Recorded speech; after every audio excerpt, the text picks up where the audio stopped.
오해를 너무 쉽게, 그러니까 어떻게 보면 일반 영화 같으면은 거기서 그 사람이 학대하는 게 굉장히 강조가 될 수도 있고, 도망가는 장면에 엄청난 뭔가 상업적인 요소들이 들어갈 수도 있고, 그러면서 감정을 확 쥐어짜면서 뭔가 클라이막스가 한, 영화로 치면 우리가 120분짜리면 100분쯤에서 쫙 가서 탈출하는 데까지 가고 나 에필로그 같이 그 뒤에 어떻게 살았다더라 이런 얘기가 나올 것 같은데, 이 영화는 한 반 정도 선에서 도리어 그 안에서 사람도 굉장히 평화롭고요. 그다음에 탈출하는 것도 의외로 허술하게, 그런 경찰이 너무 쉽게 찾아내서 너무 신기했어요. 어떻게 고집을 금방 찾아냈을까. 그리고 그 사람이 어떻게 됐다는 얘기도 안 나오고요. 그 다음에 도리어 더 많은 비중을 갖는 건 두 사람이 결국 어떤 식으로 한 덩어리였던 사람이 두 명의 각자 자기식으로 세상에 적응해 갔는가라는 부분들을 이야기하고 있기 때문에 저는 굉장히 흥미롭게 봤습니다. 공부한 부분도 공부하게 되고 깨달은 바도 많고요. 그래서 오늘 이제 이 영화에 대해서 얘기할 게 좀 많아요. 그래서 일단 생각난 부분들을 이제 말씀 먼저 드리도록 하겠습니다.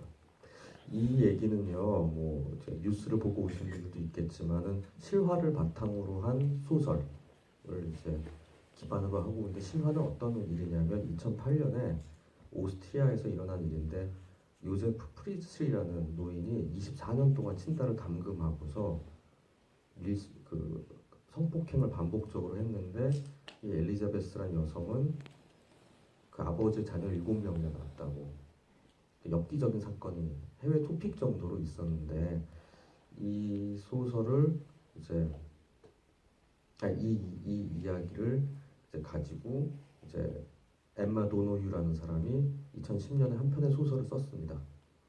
근데 그 이야기 그대로 가져온 게 아니라 굉장히 많이 바꾼 셈인 거죠.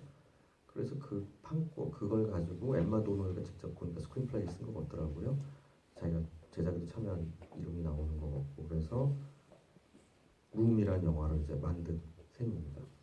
그러니까 어떻게 보면 2차 창작물이라고 볼 수도 있고, 실화를 바탕으로 했지만은 실화 안에서 있는 기괴한 엽기적인, 그래서 근친상간 이런 것들이 싹 빠진 채, 도리어 이 악당이 도대체 저 사람 왜 저럴까 생각보다는 저 룸 안에서 생존한 엄마와 아이의 이야기라는 쪽에 굉장히 많은 중점을 뒀다는 생각이 듭니다.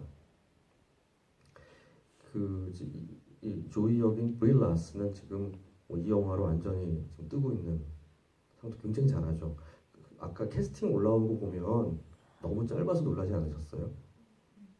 보면 한 20명도 안 되는 것 같아요. 그 배역 이름 나오는 사람들이 정말 경제적인 영화였습니다. 이 두 사람하고 엄마, 새아버지, 원래 아빠, 그다음에 닉도 살짝 나오는 정도, 얼굴도 잘 안 비치는 정도고, 결국 이 두 사람이 모든 걸 끌고 가는 영화인데요. 저는 이 영화를 보면서 이 앞부분에 이제 먼저 이 이야기를 크게 둘로 나눠서 보겠습니다.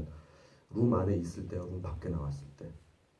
먼저 룸 안에 있을 때 어떻게 저 사람 안 미쳤지라는 생각을 합니다. 그 감옥에 죄수가 사고를 치면 가장 최고의 벌이 독방에 집어넣는 거죠. 징벌방이라고 하면 그걸 가둬놓으면 사람이 미쳐버린다고 하죠.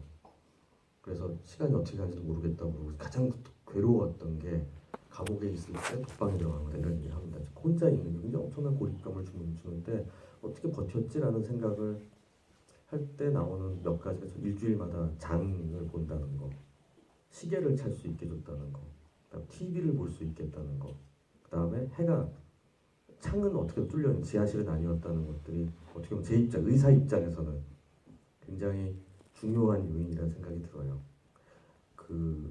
우리가 선망이라든지 어떤 감각이 이상해지는 것들이, 그 시간 감각이 없어지는 게 대개는 밀실에 들어갔을 때 일어나게 됩니다. 그래서 이제 백화점에도 창문을 안 뚫어놓는 거고요. 시간이 어떻게 하는지 모르게 쇼핑에 미치도록 하기 위해서. 그 다음에 동굴에 들어가 있는 채 20일, 20일, 30일이 되면은 시간 감각이 없어지게 돼요. 하루에 한 번씩 전화를 하라고 하는 실험이 있었어요. 그 동굴 속에 들어가서 밀실 속에서 내가 24시간이 됐다고 생각하면 전화를 하라고. 그래서 근데 자기는 24시간 살고 있다고 생각했는데 알고 보니까 생체 시계의 리듬이 깨져가지고 어떤 16시간, 15시간 전화하기도 하고 30시간 만에 전화하기도 하는 그런 실험도 있거든요. 나중에 보니까 20시간씩 계속 잠만 잤다는 그런 연구, 신체 인간 실험도 있기도 한데요. 그럼에도 불구하고 이후를 끝까지 정상적으로 버틸 수 있던 두 사람이 있었기 때문이라는 생각을 합니다. 근데 이 잭과 조이가 이 룸을 바라보는 관점 너무 다르겠죠. 조이는 17년 동안 이전에 살았던 인생이 있는 상태에 갇힌 사람이고요. 잭 입장에서는 자기 인생이 그거밖에 없는 거죠. 그러니까 잭의 머릿속에는 룸이란 작은 공간이 세 개고요. 그다음 TV라는 세상이 있는 거고요. 딱 두 가지의 세상이 있는. 바깥 세상은 TV로 만들어진 세상이 있고 엄마 나의 리얼은 그러니까 이게 리얼이야? 아니야? 이걸 계속 물어보죠. 그러니까 TV 세계는 엄마 이건 진짜가 아니야라고 계속 가르쳐 주는 거죠. 왜 이건 나는 그게 없어라고 얘기하면 TV라는 세계가 있고 이 TV라는 세계 안에 있는 건 진짜가 아니야. 그냥 그런 건 알면 돼. 라는 마치 우리가 미국이란 나라가 있어 이런 거 얘기하듯이 한국에는 그런 거 없어 라고 얘기하듯이 얘는 그렇게 믿는 거죠. 그러니까 우리가 알아야 되는 것 중에 하나는 조이가 바라보는 세상과 잭이 바라보는 세상은 굉장히 다른 거라는. 잭이 생각한 세상은 룸이 그 5살 때까지는 그 안이 전체 상상을 하고 있는 밖의 세상은 무엇일까를 엄마가 들려준 얘기와 TV를 통해서 본 상상만 있는 거기 때문에 처음 밖에 나갔을 때 굉장히 무섭고 겁이 날 수도 있었던. 그러니까 경찰을 진짜 봤을 때 TV에서 봤던 그 경찰이 이 경찰일까 그 걔가 이 걔일까 라는 것 자체가 무척이나 혼란스러울 수 있는 부분이었던 것 같습니다. 근데 조이는 문 밖의 세상이 있지만은 그래서 처음에는 탈출을 시도했지만은 실패하고 난 다음에 그냥 거기 머물러서 살고 있죠. 그 부분은 이제 우리가 보통 이제 뭐라고 얘기하면 이런 류의 인질극이라든지 아니면 어디 갇혀 사는 사람들이 왜 계속 저렇게 살았어요라고 우리가 의문을 갖게 되는 것 중에 하나가 이제 인지부조화라는 심리 이론이 있습니다.